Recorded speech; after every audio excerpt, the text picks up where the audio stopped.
नमस्ते दोस्तों, मैं सचिन मंघरिया और मैं अमित बोस। 2024 का आज छठवां दिन है।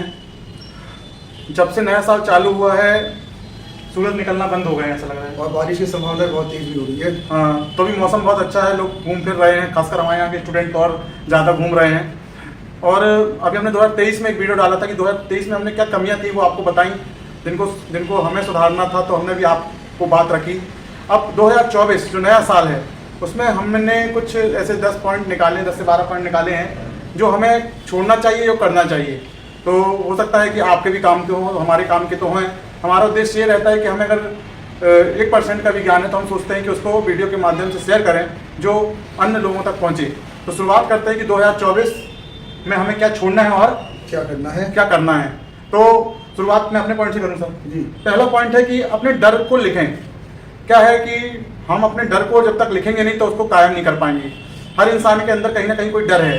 किसी को पढ़ने का डर है, किसी को गाड़ी चलाने का डर है, किसी को पास होने का डर है, किसी को अपने माँ बाप से डर है, किसी को IAS ना बनने का डर है, किसी को सरकारी नौकरी ना मिलने का डर है, किसी को बड़ी कंपनी में ना जाने का डर है।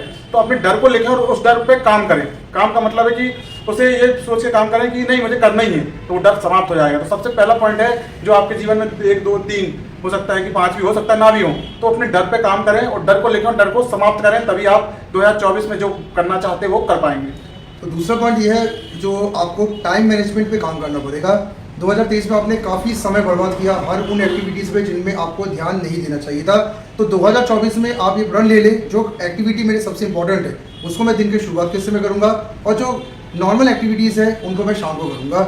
इस तरीके से आप अपना ज़्यादा एनर्जी उस एक्टिविटी को दे पाएंगे और आपको रिजल्ट्स तभी मिलेंगे जब आप एक्टिविटीज़ को प्लान करके शेड्यूल करके काम करें। तीसरा पॉइंट है कि अपने आप को समय दें, अपने आप को महसूस करें। हम क्या होते हैं कि सुबह से शाम में जो लगे रहते हैं जीवन यापन में, कमाई में और जिम्मेदारियों में, तो हम अपने आप को समय नहीं देते हैं। तो सुबह का समय निकालें, शाम का समय निकालें, अपने आप को महसूस करें, अपने आप को पहचानें कि कहाँ कमियां हो रही हैं। जो व्यक्ति स्वयं को समय देता है, स्वयं से बातें करता है, वो जीवन में सफल रहता है। तो ये तीसरा पॉइंट था। चौथा पॉइंट ये है कि इस साल आप थॉट प्रोसेस पे काम करें।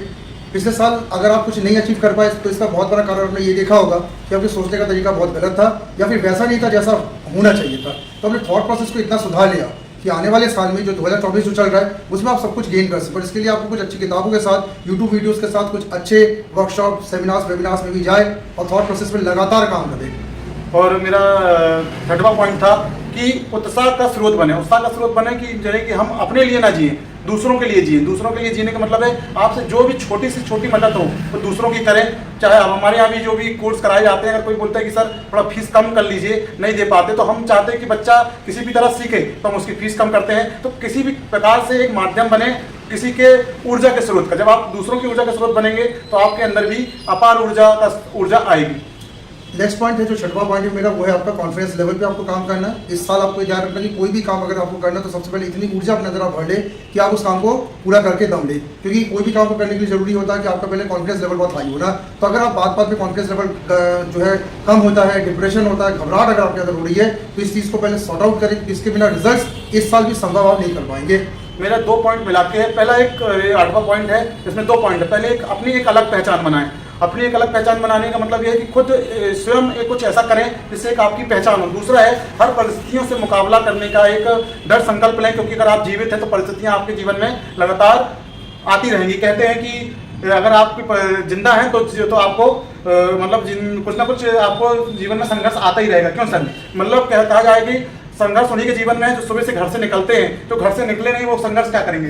सीधी बात ये है। दूसरा ये कि अगर आप जीवित हैं तो आपको संघर्ष करना पड़ेगा और परिस्थितियों से लड़ना पड़ेगा। तो 8वां पॉइंट है कि अपने जीवन में हर परिस्थितियों का मुकाबला करें और चुनौतियों को स्वीकार करें। नेक्स्ट पॉइंट ये है कि कुछ प्लान करें।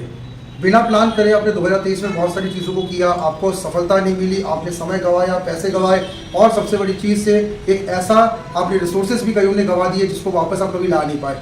तो आप इस साल कुछ प्लान करके उतरे। करना क्या है, पहले अपने माइंड को तैयार करें, उसके बाद आप उतरे और तब जाके आप देखिएगा रिजल्ट्स मिलेंगे। ध्यान रखिएगा पहले दिमाग को ये बताए कि तुम्हें करना क्या है, उसके बाद ही आप कुछ कर सकते हो। 10वां पॉइंट मेरा ये है कि जिम्मेदारी लें।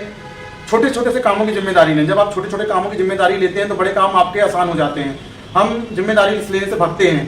हो सकता है कि हम लोग कई लोग हैं जो जिम्मेदारी लेने से भागते हैं। तो मेरा ये कहना है कि जिम्मेदारी लेने से नहीं भागें, जितनी भी बड़ी से बड़ी जिम्मेदारियां लें, बाद में वो बड़ी से बड़ी जिम्मेदारी आपको छोटी लगेगी, बस लेकिन इतनी जिम्मेदारी लें जितनी आप सहन कर सकें।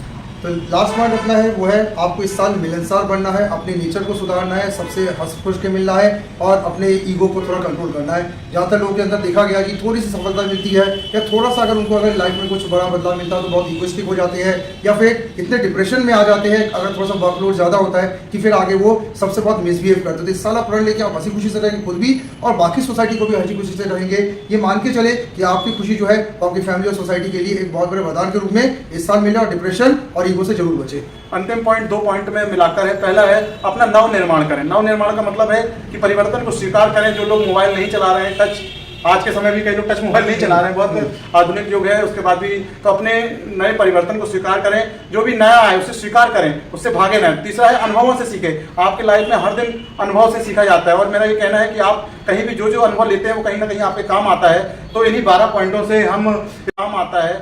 तो इन्हीं 12 पॉइंटों से हम इस वीडियो का अंत करेंगे और लास्ट में आपको नए वर्ष की फिर से बहुत बहुत शुभकामनाओं के साथ सभी को आप जीवन में अधिक से अधिक उजाला पाएं, खुश रहें।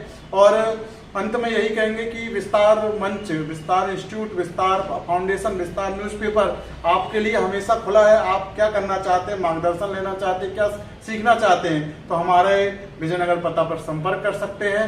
हम हमेशा आपके लिए हमारे यहाँ के दरवाजे खुले हैं। धन्यवाद सभी को। Happy new year. Happy new year.